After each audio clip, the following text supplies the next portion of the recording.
ካሉት ሰራተኞች ኤክስፐርቶች መካከል 36 የሚሆኑ ተለቀሙ የትግራይ ተወላጆች ናቸው። ሁሉም ከነገ ጀምሮ ወደ ስራ እንዳትመጡ ተብሎ ተነገራቸው። አንድም የትግራይ ተወላጅ ወደ ጠቅላይ ሚኒስትር ጽሕፈት ቤት አካባቢ ዝር እንዳይል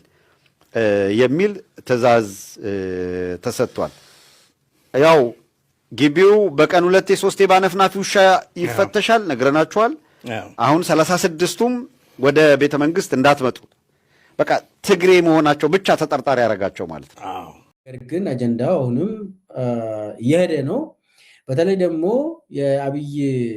አገዛዝ በጣም በዚህኛው ዘፈን የተንቀጠቀጠ ነው። አብይ አገዛዝ ከስር መሰረቱ ነው የተናደው። በአንድ ዘፋኝ ተንቀጠቀጡ። ከመይ ክትቆኒ ዝኸበርኩም ተኸታተልትና እዚ ሜጋ ስቱድዮ ኤሪድሮናዊ ዘዳለዎ ትዕስቶና ሒዝናልኩም ቀሪብና ዘለና ብሩህ ቀዳመ ሰንበት ዕሊፍኩም ክትኮኑ ልዑል ተስፋና እዩ እናበልና እዚ ናይ ሎማዓንቲ ዛዕባና ብጣዕሚ ጉድ ስማዕ ህፁፅ ተባሂሉ ክግለጽ ዝከኣል ተጋሩ ከይፅለሉ እዩ ዘፍርሕ ዘሎ። ምክንያቱ ሓደገኛ ሴናይሮታት እዩ ዝረአ ዘሎ። እዚ ድማኒ በብሓደ ክግለጽ እዩ ኢልና እኮ ኣቐዲምና ታደሰ ወረደ ደብዳቤ ተቐቢሉ እዩ ጥራይ ዘይኮነ ዝኾነ ዝፈረሙ ሓደገኛ ውዕል ኣለዎ ኢልና ኣተንቢህናልኩም ነርና። ሕጂ ኸ እንታይ ዝበሃል ዘሎ ኣሎና ንብሎ ኣብ ውሽጢ ስርዓት ብልጽግና ራዕዲ ሰፊኑኩም ዘሎን ህድማ ተዳሎ ዝሓስካ ሒዝካ ንህድማ ናይ መንቲፈ ሓደራት ወይ ከዓ ፕሪዴተርስ ሜንታሊቲ ሰፊኑ ዘሎ ተዳሎ እዩ ዝበሃል ዘሎ። ብዛዕባ እዚ እውን ተወሳኺ ይኽእሉ እዩ። ጉድ ናይ ኣብይ በብሓደ ይወፅእ ኣሎ።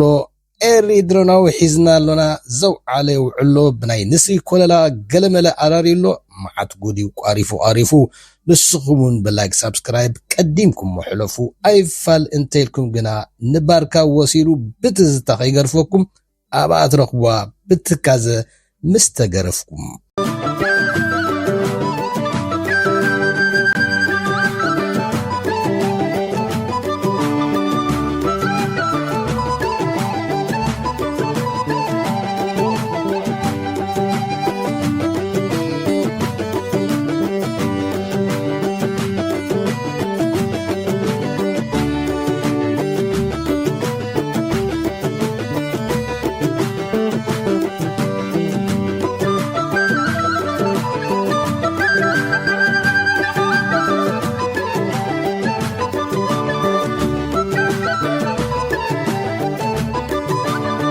ጉድ ስማዕ እዩ ክበሃል ዝኽእል ብሓቂ ጀነራል ታደሰ ወረደ ነብሱ ከየዋረደ ካብዛ ስልጣን ከም ዘይወርድ ብተደጋጋሚ ክንገልጾ ጸኒሕና ኢና። ደብዳቤ ኣይተቐበልኩን እዩ ክብል ብኣፉ ዝሰማዕኹሞ ኣብ ኢደይ ዝበፅሓን ደብዳቤ የለን ክብል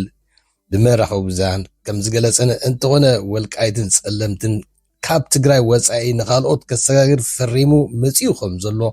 እቶም ዝፈልጡ ውሻጠ ኣቃሊዖም ኣለዉ። ወልቃይት ኣብ ትሕቲ ፌደራል ጸለምቲ ድማ ነምሓራ ራያ ድማ ንትግራይ ክፍ ክወሃብ ከም ዝፈረመን እዚ ድማ ዝምስጢር እዚ ከም ዘቃልዕዎን እዩ ዝግለጽ ዘሎ። ኣይ ናይ ትግራዋይ ወልቃይት ኣረኪቡ ደቂሱ ዝሓድርን ወላ ጸለምቲ ወላ ሕሞራ መን እዩ ሕሊፉ ክህቦም ዝጽበዩ ዘለዉ እንድዒ ኣይፈልጥን። እዚ ገልዒ ግን እንታይ እዩ ክስታይ ዶ ከምስታት ዶ እናበለ ዝህብትቶ እቲ ሓንኳል ልቡን እቲ ብውሽጡ ፈሪምዎ ዘሎን ካብ ታሕታትነት ከምዘይ ምልጥ ስለ ዝፈለጠን እዚኣ ከዓ እንድሕር ኣቃሊዕዋ እንታይ ዓይነት ከቢድ ሓደጋ ክወርዱ ከም ምዃኑ ስለ ዝፈለጠ እዩ ዕግሽሽ ክብል ዝሰማዕናዮ። ውሽጡ ስለ ዝተረድኦ ድማ መታለልን መደናግርን ኮይኑ እዚ ወራዳ ንትግራይ ዘዋርድ ውዕልን ተልእኾን ሒዙ መጺኡ ዝበሃል ዘሎ። ብፍላይ ከዓ ወልቃይት ንፌደራል ክትርከብ ማለት ኣብኡ ኦሮሞን እዚኦም ተጋሩን ኣምሓሩን ኣብኡ ኮፍ ኩሉ እዩ ዝብል ኣሎ። እዚ ከዓ ብኻልእ ኣዘራርባ እንታይ ማለት እዩ ንኢማራትን ንኻልኦት ነገድትን ነዞም መንቲፈ ሓደር ኦሊጋርኪ ዝበሃል ወይ ከዓ ናይ ህበይ መንጋ ናይ ኣብይ ኣብኡ ድላዮም ክዘምቱን ክብሉን ወይ ከዓ ነቶም ካብ ደገ ዝመፁ ምስኡ ዝሕጉዝዎ ከም ናይ ባዕል ኢማራት ንዕኦም ዘጣጥሕ መሬት ስውሕ መሬት ክዕድል ስለ ዝደለዩ ከም ዝገብር ዘሎ። እዚ ድማ ማንም ትግራዋይ ዝቕበሎ ከም ሁሉ ኢልካ ደይሕሰብ ነገር እዩ። ካልኣይ ዝወፅእ ሓበሬታ ከም ዝሕብሮ ድማ ኣብይ 36 ዝኾኑ ተጋሩ ኣብ ውሽጢ ብልጽግና ክባረሩ እዩ ኣዚዙ ዘሎ። እዚ ማለት ካብቲ ፌደራላዊ ዘብሎ ዶውን ፌደራላዊ ነበረን ፌደራላዊ ዘብሎ መልክዕነቲ ንይምሰል ኢሉ ኣቐሚጦም ዝነበረ ተጋሩ ኣብ ውሽጢ እቲ ቤተ መንግስቲ ዝሰርሑ ዝነበሩ 36 ዝኾኑ ክባረሩ ኣዚዙሉ እዚኣ ድማ ሓደ ካብቲ ዝዓበየ ራዕዲ ናይ ኣብይ ዕልዋ ኣብ ውሽጢ ትካላቱ ይደናደንዎ ከም ዘለውን ብውሽጢ ብደገን ዝተፃወደ ሓደ ስውር ዝኾነ ዕልዋ ዝተዳለወ ከም ዘሎ እዩ እቲ ስጋኣት ዝሕበር ዘሎ እዚኣ ድማ ንተጋሩን ኣምሓሩን ከባርር ምፍታኑ ድማ እሲኣ ካብ ዕልዋ ንኽከላኸል ኢሉ ዝገብሮ ዘሎ ፃዕሪ ፍርሒ ይባሃል ካን ኩልና ክንካተው ዘለና ድማ ብልፅግና ዳርጋ ፈሪስን ፈራርሲን እዩ ዘሎ ኣድማታት ዩኒቨርሲቲ ብወለጋ ብኣምቦ ብሾፍቱ ኣሩሲ ብዝኸትካ ብርቱዕ ተቃውሞታት ናይ መንእሰያትን ናይ ተምሃሮ ዩኒቨርሲቲ ዝካየድ ዘሎ እዚ ከዓ ልክዕ ናይ 2015 ዝነበረን ናይ 2016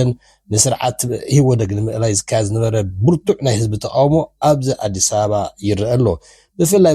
እዞም ኤሊታት ናይ ኦሮሞ ኣብ ዲያስፖራ ዘለው ብካልኦት ሓይልታት ለውጢ ንኸይመፅእ ስክፍታ ስለዝሓደሮም ፍርሒ ስለዝሓደሮም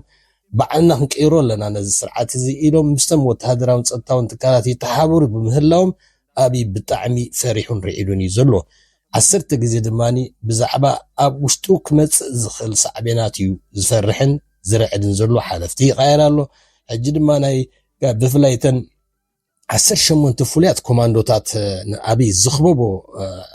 ደርፍታት ናይ ቴዲ ኣፍሮን ኣብይ አንቀጥቂጦን ወይ ከዓ ሾክ ገይሮ ከም ዘሎን ዝሕዞን ዝጎድፎን ጠፊኦ ከም ዘሎ እዮም ዝፈልጡ ዘለው ዝሕብሩ ዘለው ኣብይ ጥራይ ልዕሊ 5 ግዜ ሓንሳብ ኣብ ካቢነ ከይተረፈ ብቁጥዐ ብተዛዋርን ቴዲ ኣፍሮ ክምልሰሉ ይተራዩ ኣብ ካል ኣጋጣሚ ድማ 4 ግዜ ብተስፋ ምቁራፅ ብዛዕባ ናይቲ ቴዲ ኣፍሮ ዳስጣል ዘመሓላለፎ መልእኽቲ ክዛረብን መልሲ ክህብን ቁጥዑ ክገልፅን ይተራዩ ክሳዕ ከይሓፈረውን ንሕና እኮ ከምቶም እናቐንፀሉ ዝኸዱ ክንቅፅል ስለዘይከኣልና ኢና ኣብ ውሽጢ ኣዲስ ኣበባ ኮይና ንድፈር ዘለና ክብል እዩ ተሰሚዑ ናይ ሃገራዊ ድሕነት ሓላፊ ሬድዋን ሑሰን ተኣዚዙ ብኣብይ ኣሕመድ እንታይ ከም ተዛረበ ተኸታቲልኩሞ ነርኩም እሱ ድማ ብቐጥታ ነቲ ቴዲ ኣፍሮ መልሲ ንክህብ ዝመፀይ ሃገራዊ ድሕነት ንርእሱ ከድሕና ኣብ ዘይክእለሉ ደረጃ በፂሑ ፍርሕን ራዕድን ናይ ህዝቢ ምልዓል ፈሪሑ ከም ዘሎ ዝሕብር እዩ ብኸምኡ እውን ከንቲባ ኣዳነች እውን እንታይ ክትብል ከም ዝተሰምዐት ድማ እቲ ዘይመሳሰል ከተመሳሰል ወይ ከዓ ፎልስ ኣናላጅ ክትብያ ተራእያ ሰኻኒ ነቲ ወጥሪ ናይቲ ቤተ መንግስቲ ንክትገልጽ ያ መፅያ በብሓደ እቶም መሻኺኽ ተረፉ ፓስተራትን ጴንጠታትን ኩሎም ዝተላዒሎም አንጻር ቴዲ ኣፍሮ መልሲ ክህብን ዝረአዩ ዘሎ እዚ ድማ እቲ 18 ፍሉይ ኮማንዶ ናይ እዝኒ ኮማንዶታት ከዛዕ ክንደይ ስትራቴጂካዊ ዝኾነ ዕንወት ኣውሪድሉ ከም ዘሎ ነዚ መንግስቲ ብቐጥታ ክንምዳእና ይኽእል ኣብይ ጥራይ ልዕሊ 5 ግዜ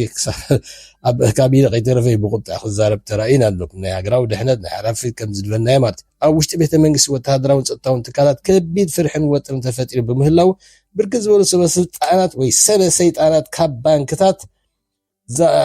ከቢድ ናይ ዝርፍያ ገንዘብ ሒዞም ካሃድሙ ዝተዳለውን ዝቃዳርሙ ዘለውን ከም ዘለዎ ኣብ ሪፖርተር ጥራይ ዝወፀ ድማ ላዕለዎት ሰበይ ሰይጣን ብልፅግና ምስቶም ኣርቲስት ኮይኖም 98 ቢልዮን ብር ከም ዝግመት ብሕጊ ተረጋጊፅሉ ክብል እዩ ኣብቲ ጋዜጣ ወፂኡ ዘሎ እዚ ድማኒ እዚ ኣብ ሪፖርተር ዝወፀ ብዘይካ እዚኦም ገለ ሰበ ሰይጣናት ምስ ገለ ደረፍቲ ኮይኖም ዝገበሩ ካልእ እቲ ናይ ጉምሩኩ ናይ ካልእን ዘየጠቃልል እዩ ካልእ ኣሎ ብዙሕ ነገራት በቲ ናይ ንግድን ናይ ካልእን ዝሰርቆ ዘለው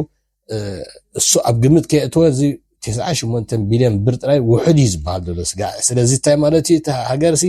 ብዘረፈት ወይ ኦሊጋርኪያ ውሕዳት ሰባት እናዘመቱ ወይ ከዓ ምንቲፈ ሓድራት ሒዛ ወይ ናይ ህበይ መንጋ ወረበላ ጉጅለ ዘመሓድሮ ዘሎ ክትብል ይከኣል ማለት እዩ ተዓበይቲ ምልክታት ናይ ምፍራስ ስርዓት ኮይኑ እዚ ተፈጢሩ ዘሎ ድማ ናይ ፀጥታ መዋጥር ወይ ከዓ ናይ ሴኩሪቲ ዳይለማ ምዃኑን ክሳዕ ዝኾነ ፖሊስ ይኹን ወታደር ኣምሓራይ ወይ ትግራዋይ እውን ካብ ኦሮሞ ወፃኢ ብሄር ዝኾነ ኣብቲ ወታደራዊ ትካል ብረት ክሕዝን ካልእን የብሉን ዝብል ክሳይ ዘሎ እዚ ድማኒ እንታይ እዩ ዘመልክት ክሳብ ካብ ውሽጢ ናይ ካልኦት ዓሌት ብሄራት ዘለው ብዘይካ ናይ ኦሮሞ